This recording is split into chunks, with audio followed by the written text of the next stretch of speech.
All right, good afternoon. How are you all doing? Doing good? Ready for this session of Leadership Lecture Series? Just so you know, this is Leadership Lecture Series brought to you by the Office of Leadership and Student Involvement. Thanks for coming out, joining us this afternoon. I hear it's warm outside, right, and beautiful outside? Or is it drizzling? I see Brenda had her rain gear.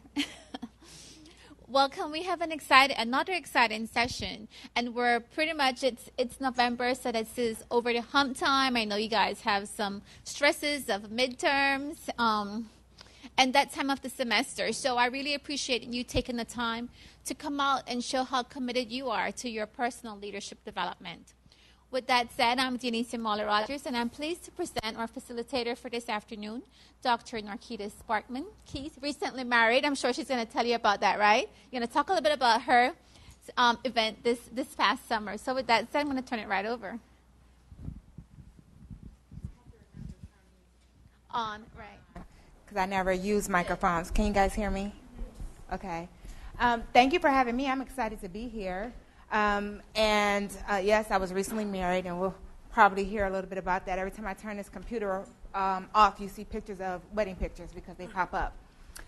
So I like to keep things light and entertaining and more of a discussion and a dialogue where we talk about developing leadership change, and we talk about something major like social change. So I thought of this idea. How many people watch How to Get Away with Murder? Okay. For those who don't, you'll probably learn a little bit about the show today, at least a little bit about the characters. So we'll use How to Get Away with Murder as a platform to sort of talk about qualities of team members, okay? And we'll use that more so in the later part of our discussion today. So a little bit about me. I'm in the Counseling and Human Services department at ODU, so I teach primarily human service courses. So my background, however, is in team development. And I worked with, for about 10 years, with the City of Detroit Department of Human Services. And one of my responsibilities was to develop these teams to go out and do some big things. We had to go out and do program evaluation. We had to go out and do 3-year planning with agencies who receive federal funding, okay? And what I realized very early on in my team process was it was more so about the team members' qualities and characteristics and what they brought to the team than about me liking the team member, okay? And we get that confused a little bit, like, oh, I like her. She should be on my team. And at the time, I had a director. And what she would do is do a draft. And I knew nothing about basketball, but we played draft every time we were selecting our team members, okay? And this NBA draft is what she called it. And we had these different players, and the players had different qualities. And all of their qualities were focused on what their agencies had to say about them, okay? And so we knew different members that were in this pool of NBA players. And many wanted to choose people that they liked. And what they found is they couldn't get the task done. They ended up doing the task themselves. They liked this individual. The individual was nice. Maybe they dressed nice. Maybe they were fun to be around. But they didn't do the work. Okay? So we'll talk more about qualities of team members using the How to Get Away with Murder cast to discuss different qualities. Okay, and what to look for and what's going to help us achieve our goal. I like to use these little comedy clips a little bit throughout my presentation. So right here we have Glassenbergen, and he says, my presentation will be nothing but long, boring gibberish.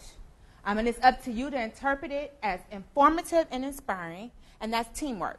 Okay, so we're going to work together to make this inspiring, all right? So our objectives, we're going to talk about a model of change. So I'm going to give you a model of change and a model of social change. And we're going to talk about how to meet that agenda, social change agenda. And we're going to talk about leadership because the team is only as good as the leader.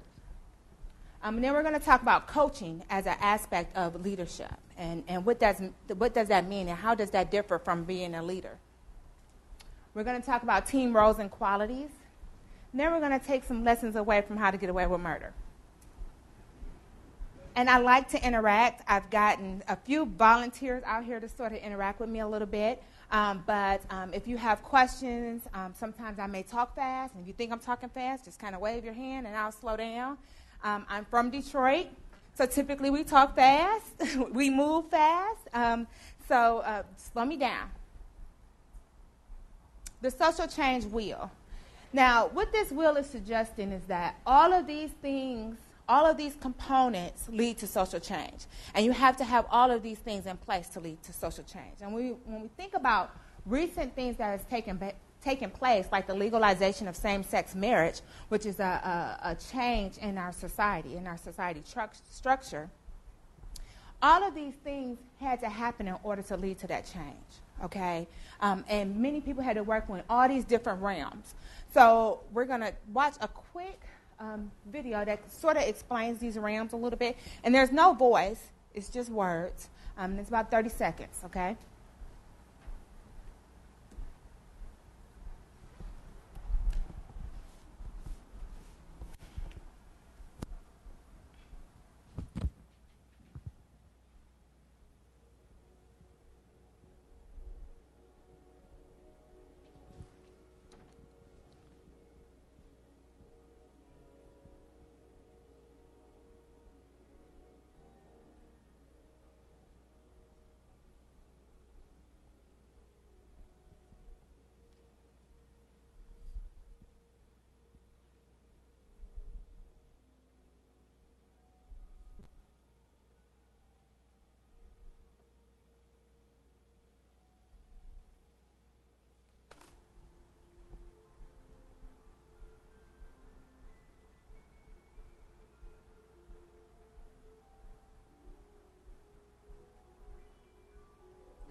So from that wheel, what we can do is we can argue that our social change agenda will lead to what realms of that wheel we have to work in. And some of the key aspects is voting and formal political activities.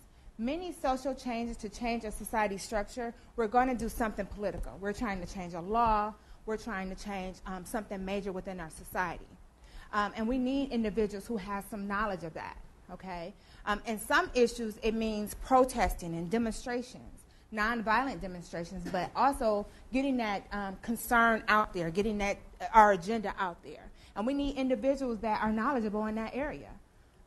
In other areas, we need research, community-based research, to actually define what our agenda is, to help us to focus on a goal. And so we need individuals who have experience with community-based research. Okay? So all of these aspects, as you see, they're really big things that we have to work in order to drive home social change. Social change is not something we can say, let's develop a team, and tomorrow we're going to do a change, and it's done. It is something that takes time, and it takes a number of people with different experiences. Any questions about that video? Okay. So some of the key things we need for our team, and in order to lead our team, is we need a vision. That vision needs to be focused. It needs to be defined. What is our vision? What is our goal? What is the specifics of it? What is our focus? What is going to be the focus of the team? All of these things have to be defined and organized before you even begin selecting team members. Because if you don't know where you're going, then why select a team? You can go in different places and all over in different areas and really have no guide. So you need a guide.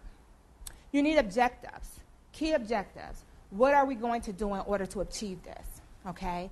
So again, that order, that organization helps to lead your team.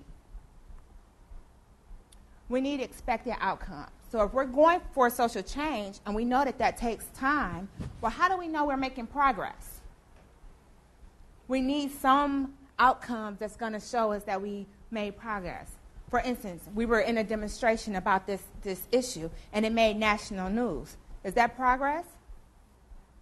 Especially if we're trying to change society, it's progress.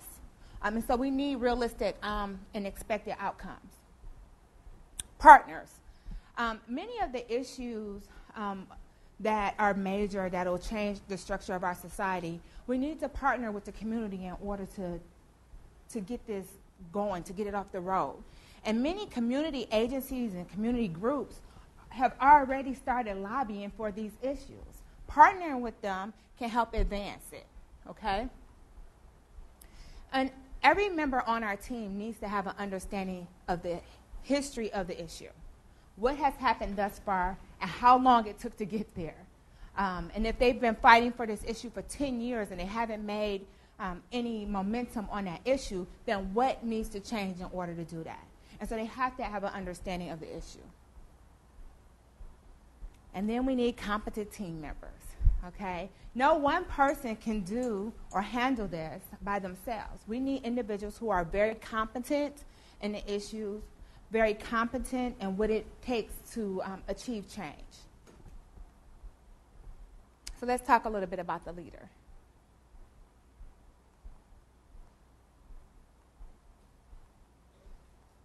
So again, I like this little comic because this comic says, to be an effective team leader, you need patience, strength, insight, tenacity, and courage. And if none of that works, bribe them with donuts. We like to eat, right? Now, I gave someone quote 1. Oh, I'm coming.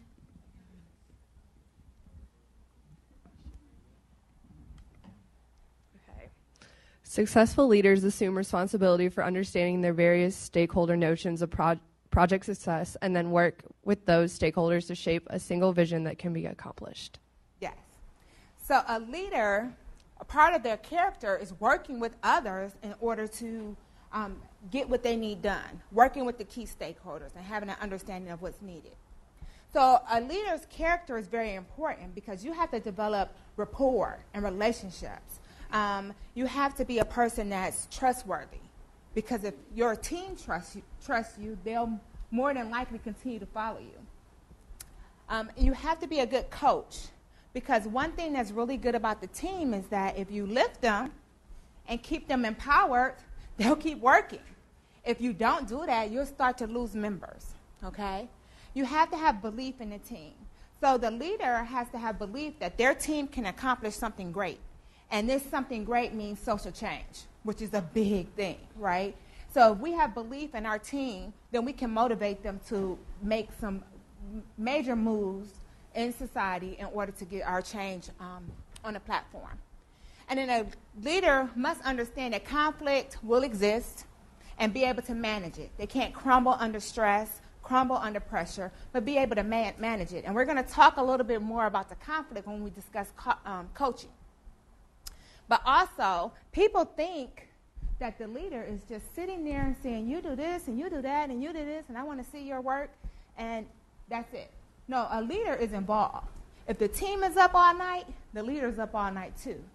If the team is out in the field, the leader is out in the field too, okay?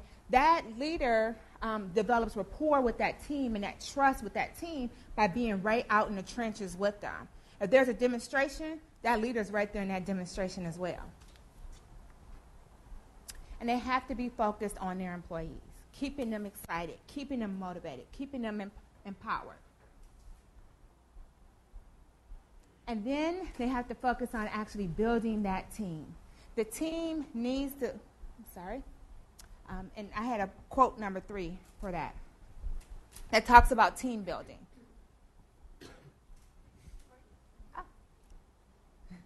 Successful leaders are passionate and effective communicators both within and outside the team, and they build a team culture that values learning, knowledge sharing, and effective communication. So it's a culture. Have you ever went into an agency and noticed everyone seems to be bought into their agency? They're all happy. They're all excited. They're all very welcoming. Sometimes I walk into a store and it's like that. And I'm like, whoa, wait a minute. What did I walk into? But they've really bought into the vision. Someone has built their team, right? Someone has giving them confidence and motivated them. And that's good. That's a good leader, okay? And we're going to talk a little bit more about it.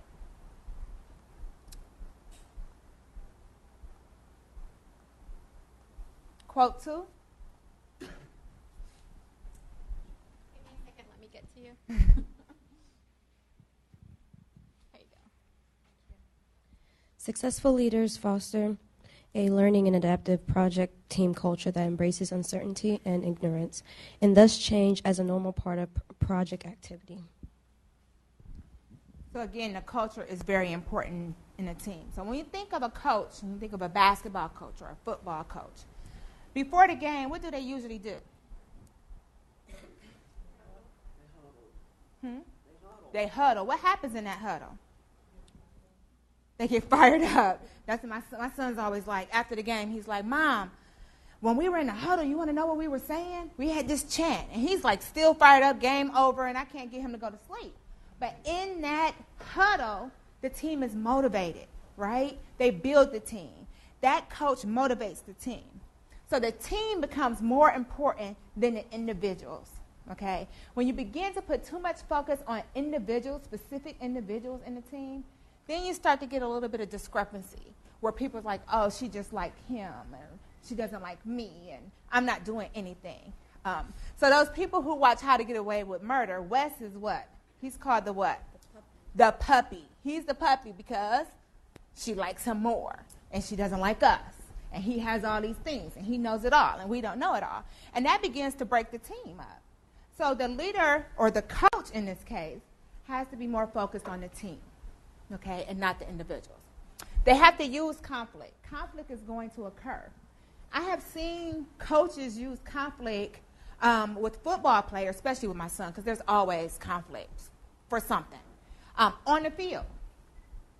Use that. You have a problem with him? Okay, y'all tackle each other on the field. That's competition. That's taking a conflict and turning it more into a competition, which begins to strengthen the team. So it's not focused on arguing and you know, it's focused on getting past what we need to do. Sometimes the coach will say, take it out at the game. Your opponent, picture him as your opponent on the field, right? And so you want to motivate them. And a good coach acts before a response is needed, which means they're always watching. They're always seeing what's going on. They're seeing if one of their team members is very quiet and withdrawn. And they're, okay, let me go and address this. Let me go and ask what's going on with this person. Let me support them. Let me encourage them. So before anyone asks or requests for their assistance, they are on top of it. So they are aware. And they pay attention, and they make more of their top performers. So if people are really doing well in one area, well, maybe we want to challenge them a little bit more. Maybe we want to pair them with someone else that they can mentor. So they're making a lot of their top performers without really focusing on the performance itself. They're focusing more on how do I build a team where they are all top performers. And then they're mandating practice. And so if we're trying to meet a social change agenda, we need to practice a lot on what our strategy is going to be. What is our plan going to be? How can we make some accomplishments? Let's sit down and let's discuss. So they're meeting often. And often these meetings are for empowerment and for planning and for strategizing. What are our next steps? Ultimately, a genuine leader is not a searcher for consensus, but a molder of consensus. So they're molding their team. They're making every member on that team great so that they can just have a great team. And in my experience, this is important. When I was working with being new in a new position and you have to build a team and you don't really know anybody and you're just selecting these people based off qualities, and typically you're looking at good qualities like they're resourceful or they have some knowledge of what you're looking into, and you just select them. I have had some people who have been labeled the most difficult people to work with. They did not work well in teams, so they said. But they worked well with me. Some of those individuals labeled difficult still talk to me today. They may have been difficult. They may have not had the personality, but they were able to get the job done, and that was most important.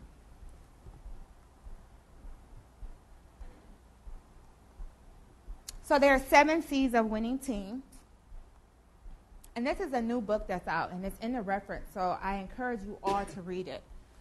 And it talks about creating that culture again. And who has quote number 4?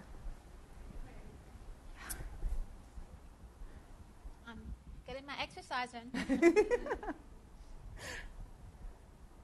you go. Hello. The object is to create an environment where no one is uncomfortable and where everyone has a role in which they can be successful. Levels of participation can be described as active, first to respond, willing to take on leadership role and participate to the fullest extent. Supportive, which is cautious, willing to participate but do not want to be in the spotlight. And passive, which is observer, may lack self-confidence and the commitment to be fully engaged. So you have to create this culture of vision, this culture of buy-in. And many people fail to do this. So if the leader has not bought into the vision, has not bought into the focus of social change, you will not be able to encourage that team to have a vision that you're not even, you haven't even bought yourself, okay? So having a clear vision that is very clear, very defined, and everyone on that team has bought into that vision, has become passionate about it, is important. For instance, if you're talking about same-sex marriage, you want to have all those individuals on that team that's for same-sex marriage. Because if they're not, how can they begin to fight for something that they don't believe in? Okay? So that passion is important. And then being contagious. It has to be something that's catchy.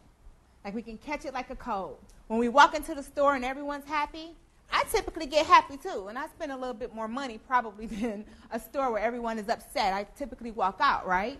So having that attitude, that positive attitude, that motivation, that empowerment is something that's contagious. And you want a team to have that so that you can feel that they can build a building, move a mountain, because there's going to be some struggles in achieving that social change agenda. And then you want to have genuine care. Winning teams genuinely care about each other.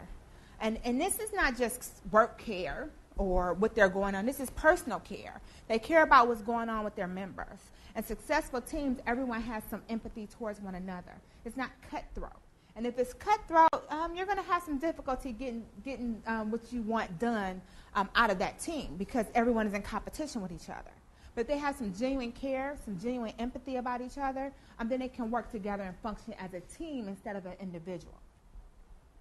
They have to be consistent. And the consistency starts with the leader. Consistent in how they act, consistent in how they approach things, consistent in how they model good leadership, and making everyone feel that they are a leader within that team. You can have a team of all leaders, and you can accomplish a goal. So no one leader is higher than the other, okay? And then communication. Communication is very important. And it begins, again, with that coach. Being transparent. Being able to communicate the difficulties as well as what's going well. Using every opportunity as an opportunity to communicate and build. But not just communicating downward, allowing those team members to have a voice, okay? Because that voice, when you sit in those strategy meetings, having team members tell you, no, we should take this route because this is my experience, is important in empowering them. So they don't feel that one person is in charge just telling everyone what to do. And everyone has to be committed.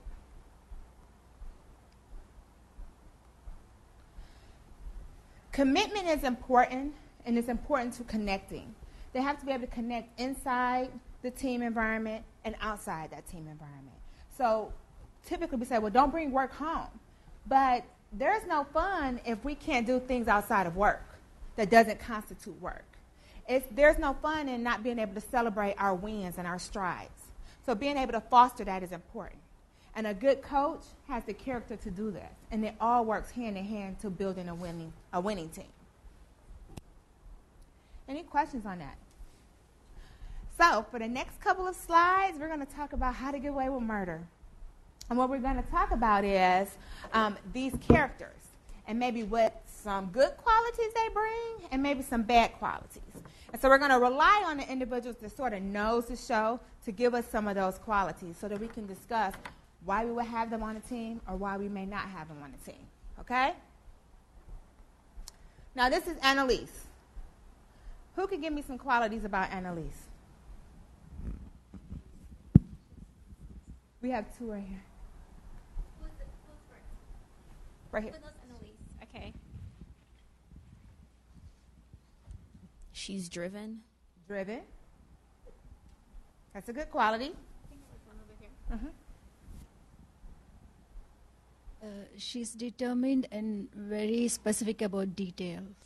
Specific, determined. Great. Anybody have any bad qualities about Annalise? Yes. She's too emotional. Too emotional. She cries a lot. She does. She gives constructive feedback. Maybe it's not in the nicest way, but she gives it, right? She's committed, driven, determined. She has extensive leadership experience. She leads these team of students very well. Well, she's been doing it for a while. But she tends to control people, dominate people, right? Would you all agree? But she works well under pressure, lots of pressure. But what if I told you she had experience in protests and demonstrations? Would you want her on your team? Would anybody want her on their team? Yes. She may dominate. She may try to take over and be the leader. However, she has experience in protests and demonstrations, and you're trying to get society to change on a specific issue. You need someone who can handle a protest, who can handle a demonstration, can teach the team on how to do that, right? Laurel. Can anybody tell me about Laurel?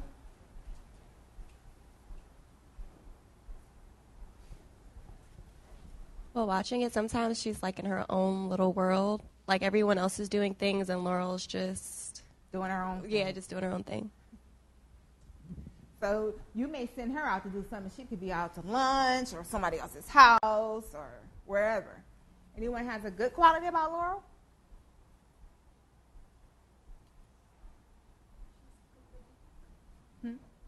She's competitive. I'm sorry. She's competitive. Competitive. Yes, she is competitive. She likes a good competition, right?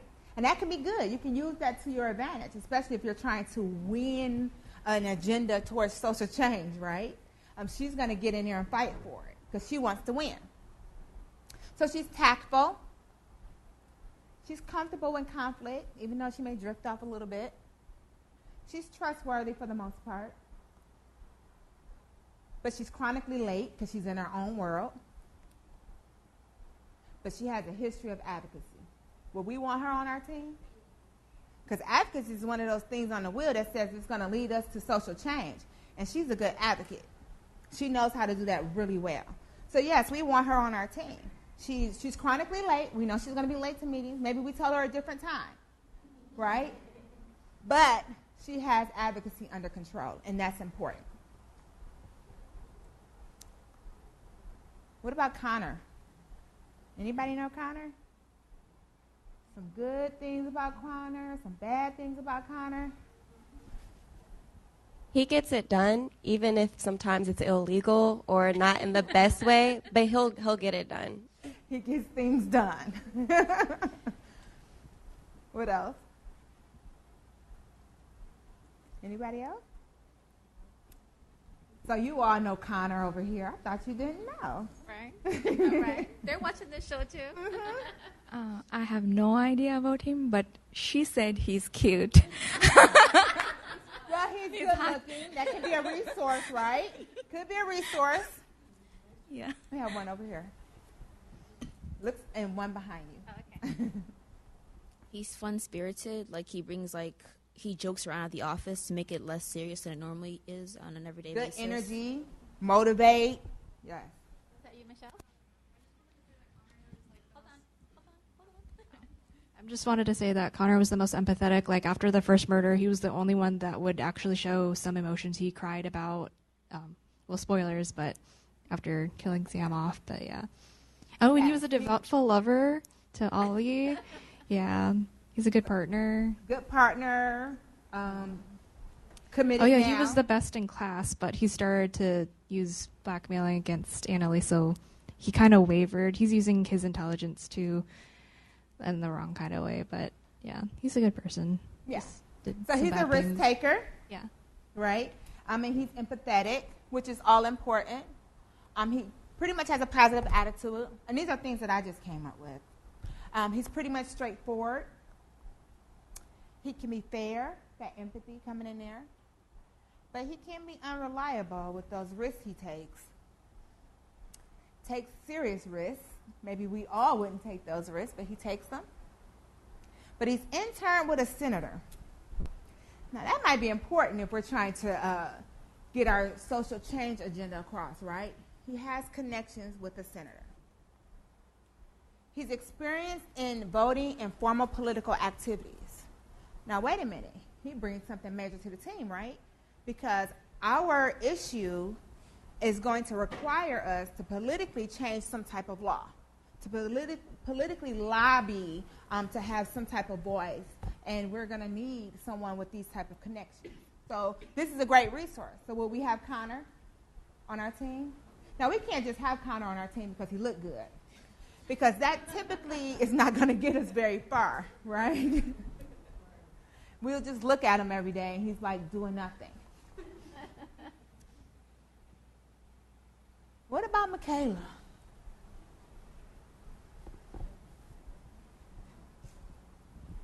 Yeah, tell me about Michaela. She's very organized and always like on point, always on schedule, always neat. And yeah. Neat, on point, on schedule, dressed nice. Someone over here.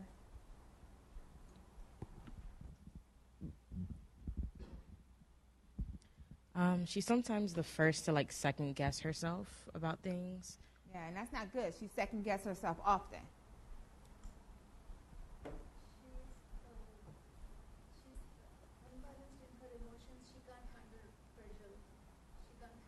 Stress or pressure.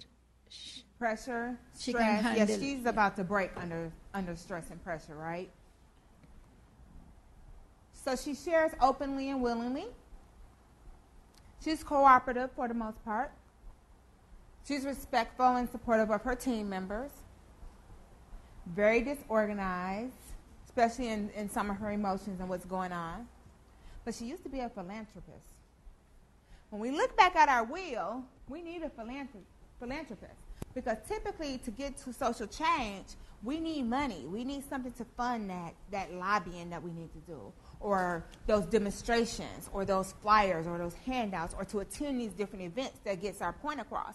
And so she can help us with that. So will we want Michaela on our team? Yes, even though she doesn't work well under stress. Now, someone called Wes the puppy earlier, right? So Wes, he's teacher's pet, right? What are some characteristics about Wes?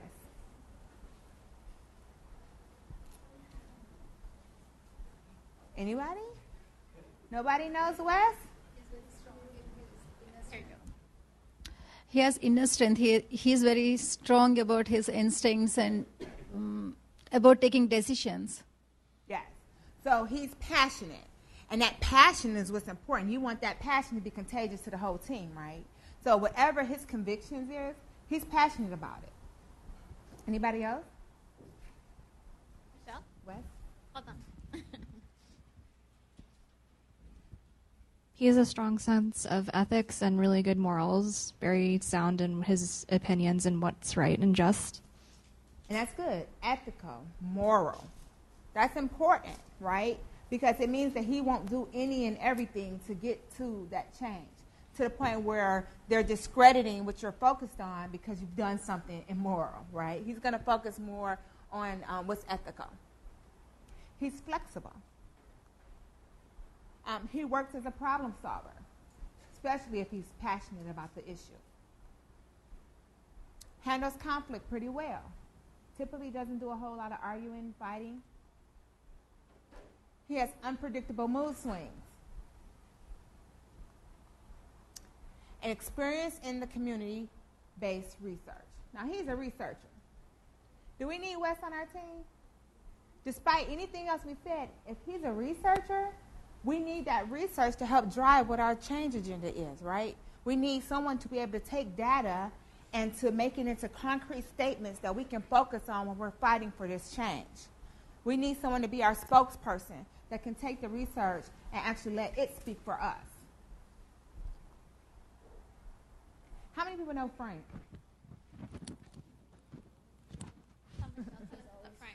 Tell us about Frank. Well, He's a con man. He basically does everything for Annalise. Like, he's the hitman and does all the things that are bad so no one has to get blamed for it. so he's like the con man. And we just had a comment over here. Do we really even know Frank? He's pretty sneaky. He's pretty hidden. We really don't know who we're dealing with. He's the wild card. It seems like he's always like a few steps ahead of everybody else. When we think he doesn't know anything, he already knows everything. So he's smart. Yeah. And he's one of those people that we talked about, that they act before being requested, right? Which is a good trait to have. So you don't have to tell him what's going on. He already knows what's going on. He communicates well what he wants to communicate. He's very reliable. When he says something is handled, is it handled? Yes. He listens actively, so he knows everything that's going on, even if he never responds. He avoids taking risks, well, risks that people know about, right? He has a bad attitude.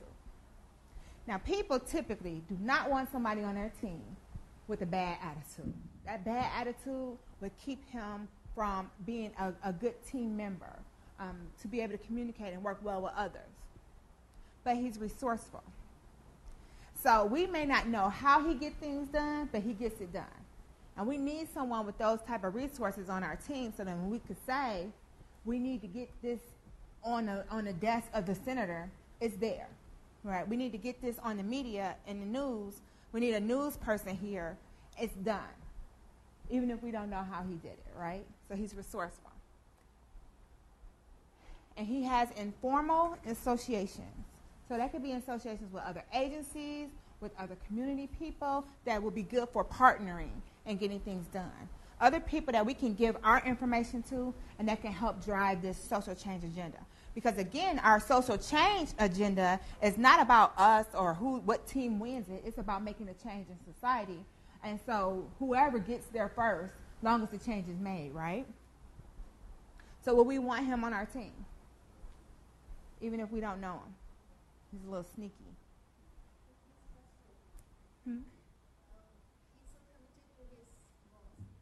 He's committed to his leader. But that same commitment would work well in a team, especially if he's committed to the team. Keeping everyone safe, making sure we get some outcomes out of our focus. What about Asher? Someone will call him a snitch.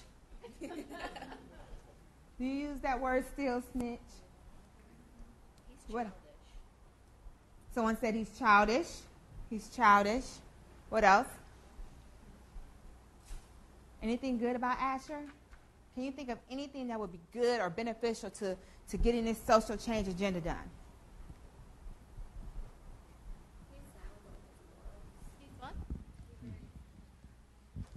He's very sound on his morals. Like, if he doesn't agree, he'll probably not really try if he's not on the same page as everyone else with his values. Yes, very strong and passionate about his convictions. Yes. What else? What connections does he have? His father is a what?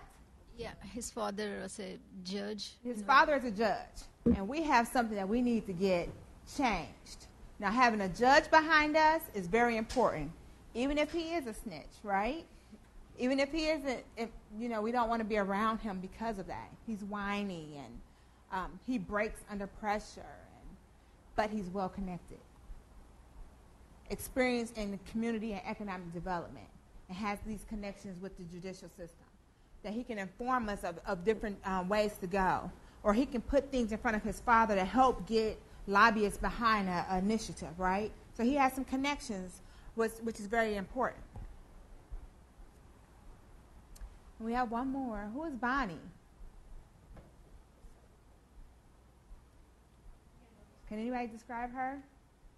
She's a little difficult to describe. She's really loyal and devotes like every aspect of her life to helping Annalise achieve anything. And if something bad happens, or if Annalise is getting blamed for something, then she would take the fall for it so that no one else would get in trouble, or Annalise would get in trouble. So, yeah, So she really very cares about loyal. Annalise. Loyal almost to a fault. Yeah. Mm-hmm. What else? Anything else? Bonnie's a little sneaky, right? You never really know what she's doing besides being loyal. But she's passionate about what she believes in. She's emotional, but she's loyal. She's unpredictable because we never really know what's going to come from her. But she's a charitable volunteer. And what do you know about charitable volunteers? They have connections. They typically volunteer with different agencies for different events, and they have many connections in the community that can help get your social change agenda out there, because she already has these connections. She's already done the service. She's already done the time. So you're not starting from the beginning and getting your information out there, because she has made some connections that she can lean on to get the social change agenda out there. And she has community building experience. And community building is important because now you have the whole community who's supporting you in your agenda, in your social change agenda, helping you to drive this agenda, helping you to make some good goals and some good accomplishments.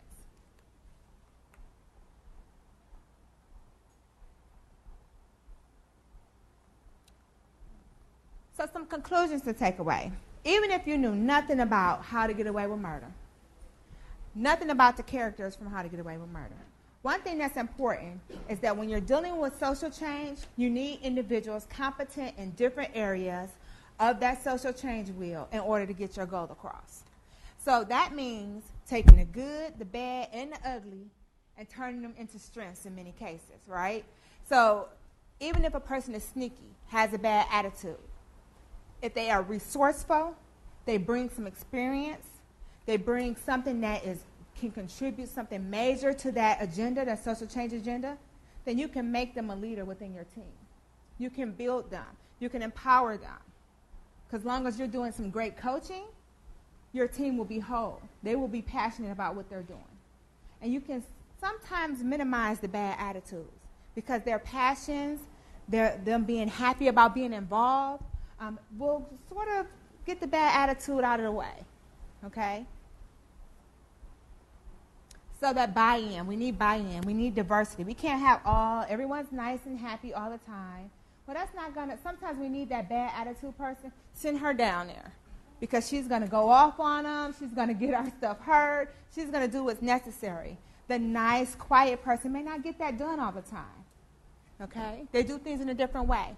So we need some good coaching. We need a good character, sound character in a leader. And we need select members with strengths to meet our agenda. And we need to know what those strengths are. Questions? Any questions about leading teams? So all of you guys can go out and select team members and start pushing towards change? For the most part? For the most part. I think for the most part, you have a general understanding that it takes more than just one type of person to lead to change, that we need some diversity there. Thank you for having me. And again, I think this is available online. Yes, it is available on Monarch Link. And you have actually the full recording of all the lecture series, thanks to Idalia in the back and going to the studios and their staff that makes this available. Please join me in expressing our gratitude to Dr. Sparkman Key. Thank you. Thank you. Thank you so much. Thank you. Thank you for joining us today. Thank you. Here we go. Thank you. Again, if you walked in, that's perfectly fine. Please sign in on the sign-in sheets on the table so you can get the assessment and get credit for this on your co-curricular transcript. in the future, it's great if you can sign up for them via Monarch Link. All right. Have a wonderful rest of your week. See you next week for our next session, next Wednesday, same time.